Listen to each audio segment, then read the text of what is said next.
Hello, welcome to the wall. Begin ka se tu liu chu covid wrong in chunga event chiu se kai zong har phena tu zan chu stay at home ti si cha in kan liwa sa so ten salawin tu liu I valai ni akal pi mi IT technology kha kan doi khovena ngading cha zoom han ning dan tlompal te keima se hara ban throm kan du ven ha tampi ni zoom han ning dan he thiam jong kan thiam chang ko lai sana te in tu ban tu dir hun lewa hen a her tuk mi ase hi zoom he hlei chen chen business cha han mi ase marang ni chen tampi bible chon nak zong ase se online class cha zong ase se phun phun an mane hlei chen webinar na chu business ngan pi thani an man mi ase ema he tlompal te kan ban chim du ven ha arwang cha tu liu he stay at home si cha nol ngai he pathian ne du mi se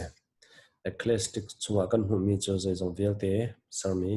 pathian kutanga ti ase thi chana chua chana ral tuk chana peace dei chana ro chana tluk chana tho than chana ti ase cho ve ban tu kan tu liu he stay at home in na mu ti chan te si cha chauza thani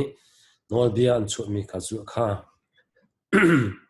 pathian ni thim mi han si mi pi cha tha bikin khu khang tuan si cha an order nol ngai kha pathian nol ngai zong aseve ti mi khatlom pa te van chim masat kadu ri apakhat na ka tu tana hen meeting tu aning dan kha kan van chim kho ka van zoom lai meeting tu aning dan la khong tu aning dan chun apani na ka mi pakhat khat ni leader ni mo silo si chun chas pastor ni mo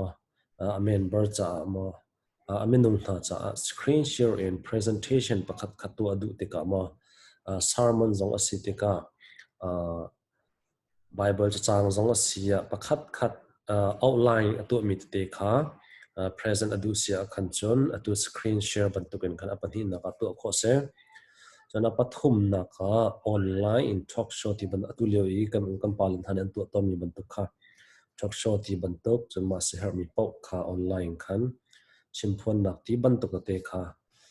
to ase chu kho chun hi screen share to thiam asia khan chun youtube ti ban tu ka te pola kan du her mi pol kha chimrel nak ning cha khan tha ngai mi se on screen share in khan screen share kha to thiam khan chun ya foi te mi se phone I 10 minute from te long arau lai shama thok ram dong tiang van zong kho van zoom veo le ma he valai thil kal ning khadoi kho van zoom ve hau se tu chana china ni hi covid ronga technology le ya kan sang de anti kam khat le chet nak sa kom han se la scientist pol na doctor pol na ni an thuak until ti kho da an man te ka an khal nak kha sang deuh khan khal nak kha sang deuh kan tilai cho cho ve ban tu kan ni tha zong hi ban tu in kan liwa hi te he valai thil kal ning te khatlom pa te kan toi kho ve na ma ding cha khan kan ban som du na apakhat na ka screen share hanan hu kho kavan hu sakna ding minin hu kho na ka ding cha screen share in hin kavan tu ama satlai ka screen share ka kavan tu chang khan chon hi option pol heaven lang ve chang lai pakhat na ka meeting tu na ding cha chon he ka hen meeting copy tu kho se chu kho chon pumpa ken personal ka hen email email du mi kan kod du mi tha kha he ka hen pumpa chiao khan an email khan a khong an tu changa khan chon invite tu in khan link te khar click in khan an ra click lai chu te chun meeting kha tu kho ase chu meeting chu zaitin da tu ning dan asi kan ti asia chun tu kha link te kha kwat masata hawe link te kha ka ban ko change kha link te kha mi pakhat khat ne kan community leader pon thani ma chas EC pon thani ma ma te kha an rak click lai ma kha avoid nak chon link te kha messenger mo viber te pon group kan ne jan kha link te kha direct en khan quote in khan an ra click chiu lai pa quote haw lo khan te jong khan to kho se phone lai ka hen ka ken many participant ka through sele and kai mane nol pek na admit ka van to lai e khan chon he ka hen rak thu kho ve chang ka ken rak thu kho ve chang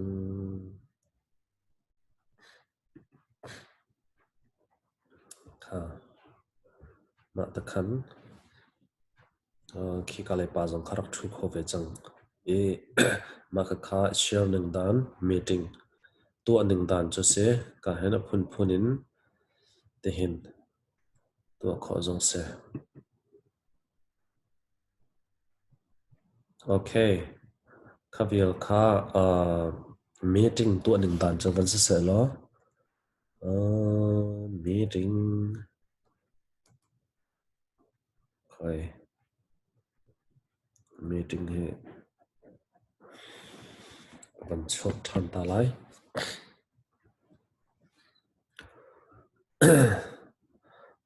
cho kho chon live to du sia khan chon ka zon te hen more he kan pe piak lai live a kan kal lai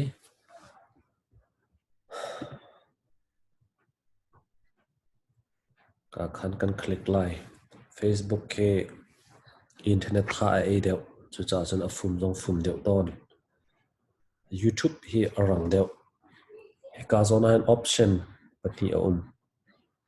he ka zon he a thlun deu kan ti ko lai he a thar se chu cha chan mai try tsa ma he kan pan asia kan chon internet tha kha thong deu e achiang kuang deu kan ti lai cho facebook live kha chu cha chan mai kan try lai ka hen public zonga post ko se tu cho only me khan ka ban chelai ka hen kan du mi pok kha title kha kan tel kho is look live kan ti ko lai so ne ka hen hi ta kan ban se la ka hen go live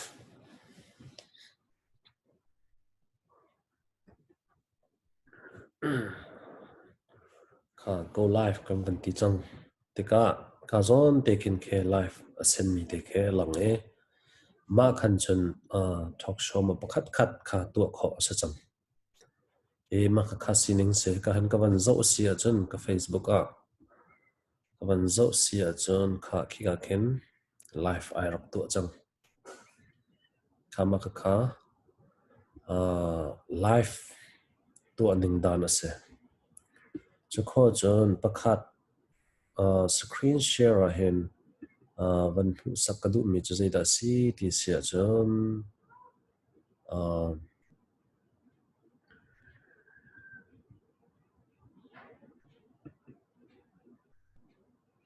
screen share a hen pakhat zai da pu sakadu ti sia chun ka zona hen ka pantuk he se ta chun ma ka ma he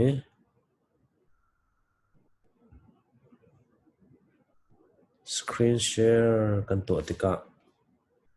screen share kan to tika ma he mi pakhat khat ni khan arak pu ve chang e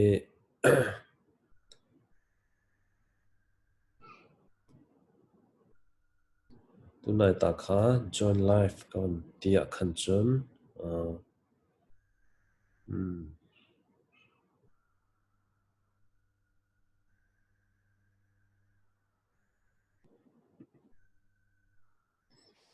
get meet ka hen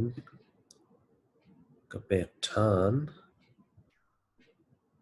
chu tika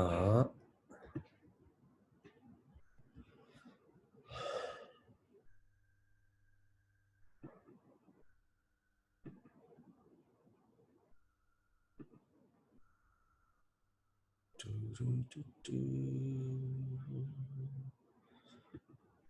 ta khan se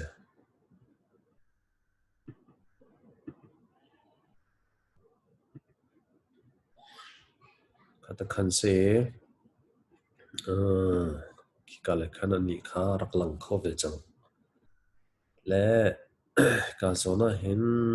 sakkan du mi pakhat chu zai da si kan ti sia chon tu bantuk khan ma he screen share adam len ka ban tu than ban lai new screen share ka ban ti to la mo ka new screen share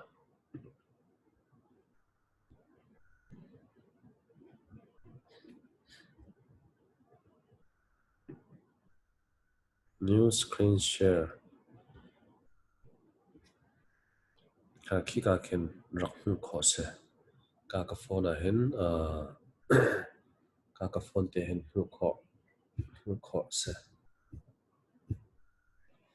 ta khan an sin hai mai he Chilean constitution draft kan palan hani an swimi asale ka han kan man zong pan la tlompal te ka bia ka sela he hi chu ka phone hi chu ka ban stop ta lai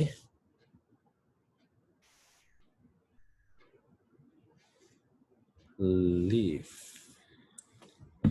ka phone chu ka ban stop ta ka hen my screen share when say the territory of Chile the citizen the ethnic city and culture the legislature the executive the judiciary administration the civil service commission impeachment local government finance revenue and taxation public education public health public welfare titin culture and media state armed force state of emergency general provision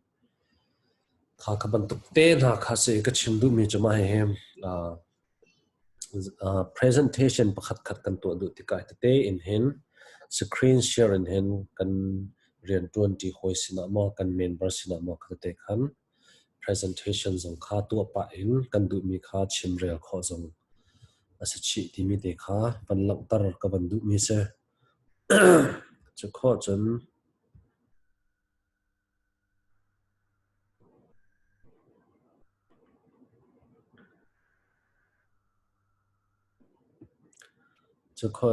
zaida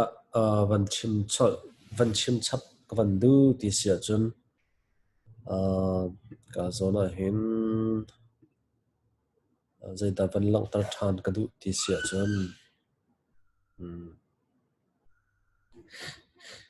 settings on te khan tlom pa te van chim ka du mi ka han general se kan set up ninga phun ka han background ka han background na du ni background pa na pan kho na du le ki zong ke na pan kho na du le rally kamana thu du se rally kam zong AAC ten kha ta te khan thu kho phun se okay tu chama he ka ban pan ri ko lai chon general a him ban kal usilo more option hin tlompal te van pu sakadu mi cho ka han play na hin meeting webinar sala account setting an nakal lai account setting in account management account setting chon meeting schedule kavan se event he kan thim lai event a hin atu i live stream thana option pol te khai pol te tha chung khan imite khatlom pa te van pu sak kavan du chu kho chon meeting a hin schedule kha tu ban tu ke meeting schedule kan to si chen ka hen title ka hen kan du mi cha kan tel lai chon pakhat khat zau tin te thlatin te in pung fan in tu mi pakhat khat asi in schedule tu chom how lo in kan tu du sun he ka recurring meeting ti mi zon te hen tu na zong kha sa chi weekly monthly ti ban tak te mo khapol na kha hi zoom am han ding dan cha an sa tha e a kan thiam chiu theu lai ti zum na kanai foi te mi se chu cha chun thiam kho zong kha kan zoom chiu tha lai phai lai ya her baw chan a phak tika man kho foi la bai tin kan man kho chiu nak na kha thiam kho kan zoom tha lai account setting to a foi te account setting to foi te chu cha chun ma he tlompa te se her na kha kan ban share du min ha se e an thathem chiu theu thalai ti zong kha zup na ka nei thei ri lo mi cha se her na khe tlompa te har phena ma he kan ban share du vi min ha se kha sile nan za te lang thao bye bye